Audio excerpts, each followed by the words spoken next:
கடவுளுக்காக வைராக்கியமா நின்று தூக்கி நெருப்புல போட்டவங்க கூட நெருப்புல சேதமில்ல வெளியே வந்துருக்கான். சிங்க கோப்பில இருந்தாலும் வெளியே வந்து உயிரோட வந்திருக்கிறான். தம்பி ஜான் ஜெபராஜுக்கு சரி ஒன்றும் பெரிய விஷயம் கிடையாது. உண்மையுமே இது ஒரு காழ்ப்புணர்ச்சியில போடப்பட்ட வழக்கு தான். ஆகவே நாங்கள் ஆர்ப்பாட்டம் பண்றோம்னு தானே சொன்னோம். நீங்க இவ்வளவு டென்ஷன் ஆகுறீங்க, என்ன காரணம்? தொடர்ந்து ஆர்ப்பாட்டம் பண்றோம் அப்படின்னு நிறைய ஆட்கள் கொந்தளிக்கிறாங்க, கொதி பாக்குறாங்க.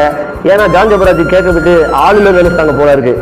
அதே மாதிரி பையன் தானே இஸ்லாத்துல இருந்து வந்திருக்கிறான், அதனால கிறிஸ்துவத்துக்குள்ள வந்துட்டான். அதனால யார் கேட்பாங்க?